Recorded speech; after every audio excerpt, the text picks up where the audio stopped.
ಜನವಸತಿ ಪ್ರದೇಶಕ್ಕೆ ಬಂದ ಕಾಡಾನೆ. ಈ ಕಾಡಾನೆ ನೋಡಿ ಜನ ಕೂಡ ಬೆಚ್ಚಿ ಬಿದ್ದಿದ್ದಾರೆ. ಇದು ಕೊಡಗು ಜಿಲ್ಲೆಯ ಪೊನ್ನಂಪೇಟೆ ಪಟ್ಟಣದ ಪ್ರದೇಶದಲ್ಲಿ ನಡೆದಿರುವಂತಹ ಘಟನೆ. ಇದು ಬೆಳ್ಳಂಬೆಳಗ್ಗೆ ಕಾಡಾನೆ ನೋಡಿ ಬೆಚ್ಚಿ ಬಿದ್ದಿದ್ದಾರೆ ಪಟ್ಟಣದ ನಿವಾಸಿಗಳು. ಕೋರ್ಟ್ ಆವರಣ, ತಾಲೂಕು ಕಚೇರಿ, ಅರಣ್ಯ, ಕಾಲೇಜ್ ಕಡೆ ಎಲ್ಲ ಕಡೆ ಸಂಚಾರವನ್ನು ಮಾಡಿದೆ ಈ ಕಾಡಾನೆ. ಪೆಟ್ರೋಲ್ ಬಂಕ್ ಬಳಿಯೂ ಕೂಡ ಸಂಚರಿಸಿದೆ ಗಜರಾಜ.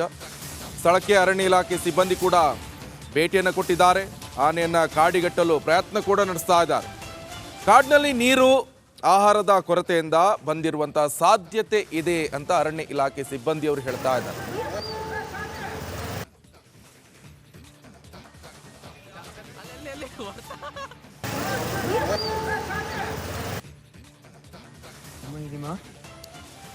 ನೋಡಿ, ಮಾನವ ಹಾಗೆ ಪ್ರಾಣಿ ಸಂಘರ್ಷ ಜಾಸ್ತಿ ಆಗ್ತಾ ಇರುವಂತದ್ದು. ಆಹಾರವನ್ನ ಅರಸಿ ಈಗ ಕಾಡಿನಿಂದ ನಾಡಿನತ್ತ ಧಾವಿಸ್ತಾ ಇದ್ದಾವೆ ಕಾಡು ಪ್ರಾಣಿಗಳು. ಚಿರತೆ, ಹುಲಿ, ಹಾಗೆ ಕರಡಿ, ಗಜರಾಜ ಕೂಡ ಅಷ್ಟೇ ಹಾವಳಿಯನ್ನ ಕೊಡ್ತಾ ಇದೆ. ನೋಡಿ, ಇದು ಕೊಡಗಿನಲ್ಲಿ ನಡೆದಿರುವಂಥದ್ದು.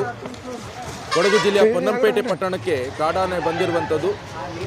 ಕೋರ್ಟ್ ಆವರಣ, ತಾಲೂಕು ಕಚೇರಿ, ಹಾಗೆ ಕಾಲೇಜು, ಪೆಟ್ರೋಲ್ ಬಂಕ್ ಎಲ್ಲ ಕಡೆ ಓಡಾಡ್ಕೊಂಡು ಹೋಗ್ತಾ ಇದೆ. ನೋಡಿ, ಇದರಿಂದ ಜನರು ಕೂಡ ಭಯಭೀತರಾಗಿದ್ದಾರೆ. ಬೆಳ್ಳಂಬೆಳಗ್ಗೆ ಜನವಸತಿ ಪ್ರದೇಶದತ್ತ ಎಂಟ್ರಿಯನ್ನು ಕೊಟ್ಟಿರುವಂಥದ್ದು. ಕೋರ್ಟ್ ಆವರಣ ನೋಡಿ ಸ್ಪೀಡಾಗಿ ನಡ್ಕೊಂಡು ಹೋಗ್ತಾ ಇದೆ. ಇದ್ರ ಇನ್ ಕೇಸ್ ಯಾರಾದರೂ ಸಿಕ್ಕಿದ್ರೆ ನೋಡಿ ಯಾವ ರೀತಿಯಾಗಿ ಭಯಭೀತಗೊಂಡಿದ್ದಾರೆ ಜನರು ಕೂಡ. ಪೆಟ್ರೋಲ್ ಬಂಕು, ಜನವಸತಿ ಪ್ರದೇಶ ಎಲ್ಲ ಕಡೆ ಸುತ್ತಾಡ್ಕೊಂಡು ಹೋಗ್ತಾ ಇರುವಂಥದ್ದು. ಜನರು ಅರಣ್ಯ ಇಲಾಖೆಗೆ ಮಾಹಿತಿಯನ್ನು ಕೊಟ್ಟಿದ್ದಾರೆ. ಈ ಕಾಡಾನೆಯನ್ನ ಆದಷ್ಟು ಬೇಗ ಕಾಡಿಗೆ ವಾಪಸ್ ಕಳಿಸಿ ಎನ್ನುವಂಥ ಆಗ್ರಹ ಕೂಡ ಕೇಳಿ ಬರ್ತಾ ಇದೆ. ನೋಡಿ, ಮಂಗಳೂರಲ್ಲೂ ಕೂಡ ಇಂಥದೇ ಘಟನೆ ನಡೆದಿರುವಂಥದ್ದು. ಕಡಬದಲ್ಲೂ ಕೂಡ ಆನೆ ಹಾವಳಿ ಜಾಸ್ತಿ ಆಗ್ತಾ ಇದೆ. ಹಾಸನದಲ್ಲೂ ಕೂಡ ಗಜರಾಜನ ಹಾವಳಿ ಜಾಸ್ತಿ ಆಗ್ತಾ ಇದೆ. ಪೊನ್ನಂಪೇಟೆಯಲ್ಲೂ ಕೂಡ ಕಾಡಿನಿಂದ ನಾಡಿನತ್ತ ಆನೆ ಬರ್ತಾ ಇರುವಂಥದ್ದು. ರಾಮನಗರದಲ್ಲೂ ಕೂಡ ದಾಳಿಯನ್ನು ನಡೆಸಿದೆ.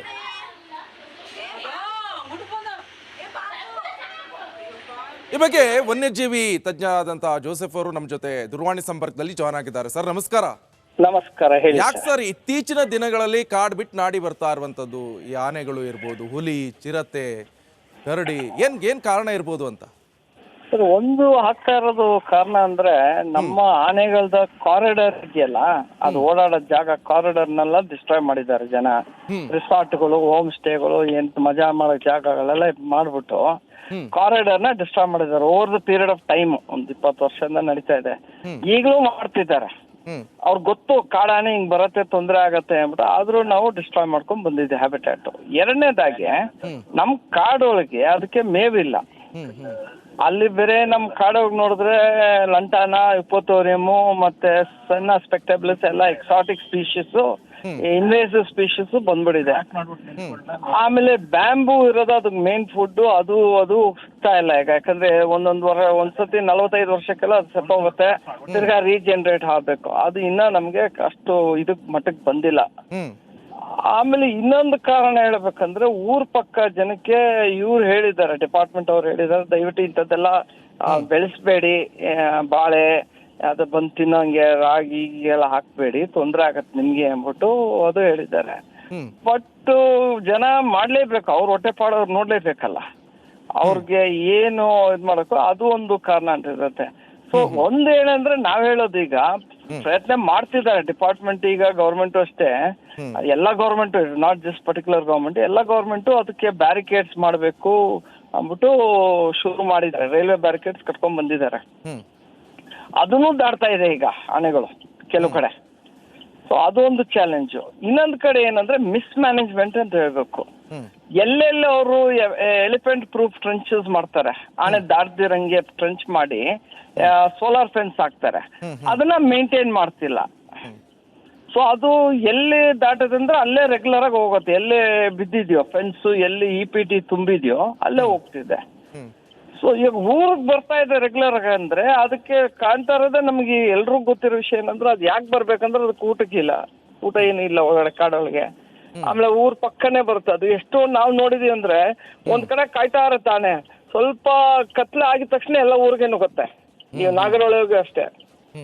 ಈಗ ಆಗ್ತಾ ಇರೋದೇನಂದ್ರೆ ನಮ್ಮ ಪ್ರಯತ್ನ ಅಂದ್ರೆ ಫಾರೆಸ್ಟ್ ಡಿಪಾರ್ಟ್ಮೆಂಟು ಸರ್ಕಾರದ ಜೊತೆ ಸೇರಿ ಐಡೆಂಟಿಫೈ ಮಾಡಿದ್ದಾರೆ. ಎಸ್ಪೆಷಲಿ ಕೊಡಗು ಒಳಗೆ 7 ಜಾಗ ಎಲ್ಲೆಲ್ಲಿ ಆನೆಗಳು ಹೋಗ್ತಿದೆ ಊರೊಳಗೆ, ಕಾಡು ಒಳಗೆ, ಅದನ್ನೆಲ್ಲ ಐಡೆಂಟಿಫೈ ಮಾಡಿಟ್ಕೊಂಡಿದ್ದಾರೆ. ಎಲ್ಲೋ ಒಂದು ಪ್ಲಾನ್ ಇದೆ, ಅದು ಇರೋ ಆನೆಗಳನ್ನ ಹಿಡಿದ್ಬಿಟ್ಟು ತಿರ್ಗಾ ಬಂದು ನಾಗರೊಳಗೆ ಬಿಟ್ಬಿಟ್ಟು ಅದನ್ನ ಕ್ಲೋಸ್ ಮಾಡ್ಬೇಕಂತ ಇದ್ದಾರೆ. ಇದು ಒಂದ್ ಮಾತ್ರ ಕೊಡಗು ಆಯ್ತು. ನಿಮ್ಗೆ ಹಾಸನು ನೀವು ಇದಕ್ ಬಂದ್ರೆ ಚಿಕ್ಕಮಗಳೂರು, ಅಲ್ಲೂ ಇದೆ ಪ್ರಾಬ್ಲಮ್. ಸೊ ಎಲ್ಲ ಕಡೆ ಆಗ್ತಾ ಇರೋದಂದ್ರೆ ನಮ್ಮ ಕಾರಿಡಾರ್ ಇಶ್ಯೂ. ಸರ್, ಮುಂಚೆ ಎಲ್ಲ ಈಗ ಏನ್ ಮಾಡ್ತಿದ್ರು ಅಂತ ಹೇಳಿದ್ರೆ ಅರಣ್ಯ ಇಲಾಖೆ ಸಿಬ್ಬಂದಿಯವರು ಕಾಡಿನೊಳಗಡೆ ಸಸಿ ನೆಡುವಂತ ಕೆಲಸ ಕೂಡ ಮಾಡ್ತಿದ್ರು. ಈಗ ಅದೆಲ್ಲ ಏನೂ ಇಲ್ಲ. ಈಗ ಅರಣ್ಯ ಜಾಗವನ್ನೇ ಒತ್ತುವರಿ ಮಾಡಿಕೊಂಡು ಎಸ್ಟೇಟ್ಗಳನ್ನ ಮಾಡ್ತಾರೆ. ಈ ಆರೋಪ ಕೂಡ ಕೇಳಿ ಬರ್ತಾ ಇದೆ. ಅಲ್ಲ, ಈಗ ಸಸಿ ಬೆಳೆಸಿದ್ರು ಬೇರೆ ಪ್ರಾಣಿಗಳು ನೀವು 1 ಲಕ್ಷ ಗಿಡ ಹಾಕ್ತಾರೆ ಸ್ಯಾಪ್ಲಿಂಗ್ಸು, ನಿಮ್ಗೆ 1,000 ಬತ್ಕೊಂಡ್ರೆ ಬಹಳ ದೊಡ್ಡದು ಕಾಡೊಳಗೆ. ಯಾಕಂದ್ರೆ ಬೇರೆ ವನ್ಯಜೀವಿ ಪ್ರಾಣಿಗಳು ಇದೆ, ಅದನ್ನ ತಿಂದ್ಬಿಡುತ್ತೆ.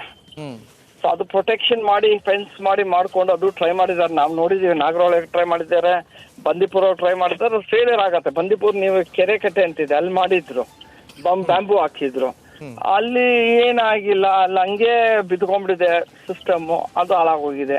ಅವ್ರು ಏನು ಬೆಳ್ಸಕ್ ಆಗೋದು ಚಾಲೆಂಜ್ ಒಂದು. ಎರಡನೇದಾಗಿ ಈಗ ಅವರು ಗ್ರಾಸ್ ಲ್ಯಾಂಡ್ಸ್ ಡೆವಲಪ್ ಮಾಡ್ತಿದ್ದಾರೆ. ಹುಲ್ಲು ಬೇರೆ ಬೇರೆ ವೆರೈಟಿ ಹುಲ್ಲುಗಳಿಟ್ಟು ಗ್ರಾಸ್ ಲ್ಯಾಂಡ್ಸ್ ಡೆವಲಪ್ ಮಾಡ್ಕೊಂಡ್ಬರ್ತಿದ್ದಾರೆ. ಲಂಟನ್ನ ಎತ್ತಿದ್ದಾರೆ ಮತ್ತೆ ಆಮೇಲೆ ಇನ್ನೊಂದು ಗ್ರೇಟೆಸ್ಟ್ ಚಾಲೆಂಜ್ ಅಂದ್ರೆ ನಮ್ಗೆ ಸೆನ್ನಾ ಸ್ಪೆಕ್ಟೇಬಲ್ಸ್ ಅಂದ್ಬಿಟ್ಟು ಒಂದು ಇದಿದೆ, ಒಂದು ವೀಡ್ ಮರ, ಅದು ಬಹಳ ಬೆಳ್ಕೊಂಡ್ ಬಂದ್ಬಿಟ್ಟಿದೆ. ಇದೆಲ್ಲ ಚಾಲೆಂಜಸ್ ಏನಂದ್ರೆ ಇದು ಕಾಂಪ್ಲಿಕೇಟೆಡ್ ಇಶ್ಯೂ ಇದು. ಈಗ ಇದನ್ನ ಏನೋ ಮಾಡ್ಬೇಕಂದ್ರೆ ಅದನ್ನ ಹಿಡಿದು ತಿರ್ಗಾ ನೀವು ಕಾಡೋಗಿ ಬಿಡ್ಬೇಕು.